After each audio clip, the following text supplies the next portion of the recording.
大家好，我是飞翔。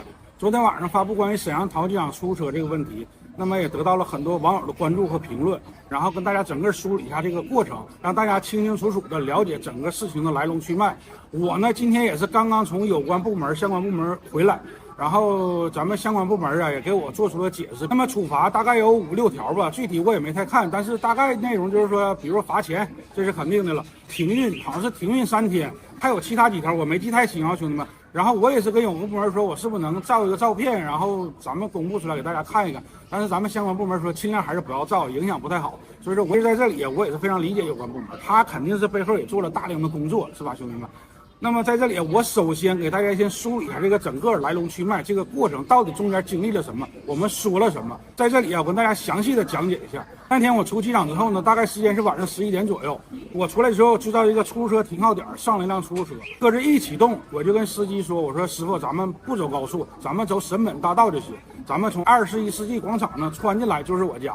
如果说我们走高速的话，不但我要承担高速费，而且他要是绕很大一圈再绕回到我家。”像那天后来咱们工作人员给我安排一辆出租车回来，当时我打车的价钱是38块钱到家。那我跟大家说，如果说我要走高速的话，我的费用大概是53块钱，大概53、54这样。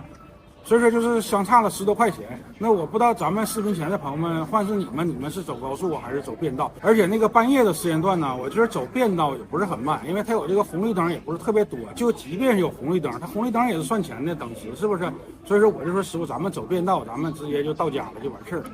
然后这个师傅当时没有说话，当我们走出机场，马上到高速口的时候，这个司机转身跟我说：“那你这么打车，你这不上高速，那你打网约车好不好啊？”然后听到司机当时质问我这句话吧，其实我也挺恼火的，你知道吗？我说我为什么要打网约车呀？然后司机说：“那哥们儿，那你要差钱，或者说你要不想拿这个高速钱的话，不用你拿了，那是他拿。”我说：“那不用我拿，那就走高速呗。”然后可能我说完这句话，这司机也是比较恼火。这个我个人分析一下啊，第一个就是首先这个司机，咱们等，不管是等1个小时、等2个小时，咱们等个乘客可能排队了很长时间，然后接我这么一个浑南的活，咱们沈阳当地朋友们知道，这个浑南这个活，机场司机都不太爱接，因为比较瘦，40块钱左右。他如果接到别区的活呢，可能就是70-80的，是不是？这本身接到这么一个小活，心里就是不是很高兴。第二个呢，你说这个乘客又不走高速，可能会耽误一些时间，因为刚才咱们运管部门的工作人员跟我解释了，我也批评，如果说你要是接个短途的话，时间在50分钟之内，你要是那个能回到机场，就你下次再就不用排队了，你就可以再排到第一个，有乘客哎就上。所以说这个司机当时也是可能想赶时间吧，再想走高速，但是也没得到满足。所以说我说当时那既然你说你拿钱不用我拿高速费，那咱就走高速吧。然后他这么一听，然后他紧接着说：“啊，哥们儿，我这个车热太热，那个你就在这下去吧，我拉不了你了。然后你之前拉那个我也不跟你要钱。”那我听到这个事儿我就更恼火了。你从机场的停靠点给我拉到机场路，这个机场路虽然不是高速公路，但它跟高速公路的形式是一模一样的，两边也是隔离带，就是那种高速公路的隔离带。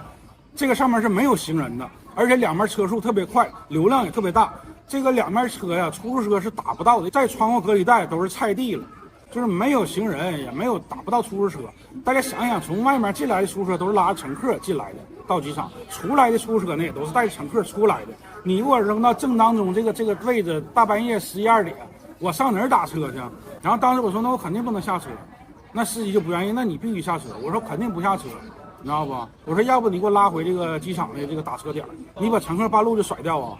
咱们这个事儿也不对呀，是不是？而且这个你很明显，你什么意思？就是因为高速这个问题，是不是？你这个生气，这很明显就是这个问题。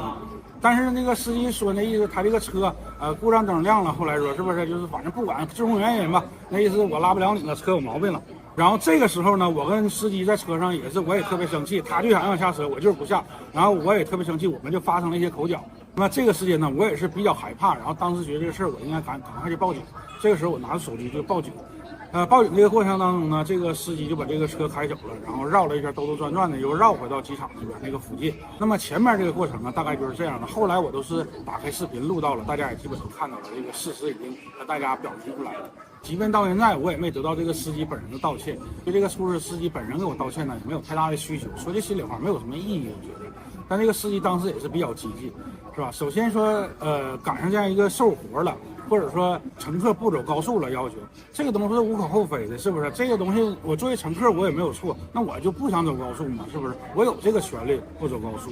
那即便我家离机场近，我也是有权利打出租车的，对吧？那说你作为一个服务行业人，作为一个司机啊，遇到受活了、不赚钱了，或者耽误你时间了，然后你就这种态度，是不是？然后你就这种态度对乘客，甚至就是对乘客就是这种辱骂。当然，我们也俩互相之间也发生了一点口角。我觉得这个司机当时始终没有认识到自己有问题。在这里我也非常感谢咱们沈阳桃县机场的运管部门。处理问题非常及时，非常有效率，而且当时那个工作人员的意思就是让我特别感动。人家跟我说了，我现在最大的任务就是给你安全送到家。当时我就特别感动，所以在这里我非常感谢，也对咱们沈阳运管部门给予高度的称赞。这个咱们实话实说，作为一个消费者，作为一个乘客，我给咱们沈阳运管部门咱们相关的工作人员给予高度的评价。确实是这样，处理问题很及时，很有效率。咱们不要因为一个人的行为影响到咱们整个沈阳市的形象。我想沈阳99%的的哥都是非常热情好客的，我们沈阳人也是热情好客。那么咱们该来玩，不要因为一个人的行为去影响到了一片，是不是？这个咱们不理智，咱们客观的说，这个只代表他个人的行为，不代表说咱们沈阳的的哥都是这个样子。说句心里话，这个事儿本身也不是什么大事，咱们尽量的就淡化就完了，也没有必要在这个问题上进行炒作。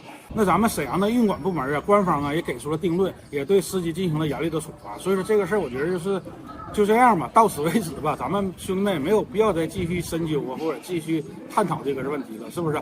还是那句话，个人行为也不代表所有人。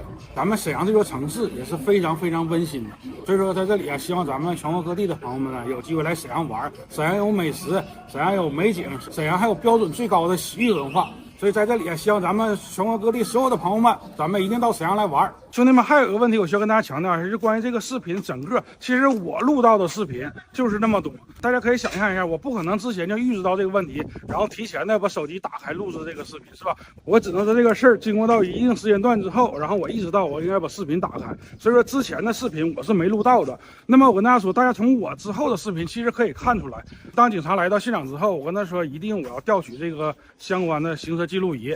包括我们后来到这个运管部门的办公室，我也跟相关人员三番五次的说，我说一定要把这个行车记录仪这个录音录像给我调取出来。当时可能因为种种原因嘛，咱们相关部门的工作人员呢没有给到我。这个第二天我给运管部门打电话要这个视频这个录音，我也是有的，兄弟们啊。这个如果将来有需要，我可以放出来。其实兄弟们，我何尝不想拿到这个原视频、行车记录仪的视频，我直接就一公布就完事儿了，是不是？大家一看一目了然嘛，是不是？我第一时间就想拿到这个原车视频，就是这个行车记录仪的视频，然后公布出来，大家一看嘛，一目了然嘛。这个是挺简单的事儿，其实大家一想也都能明白，大概就这么个意思。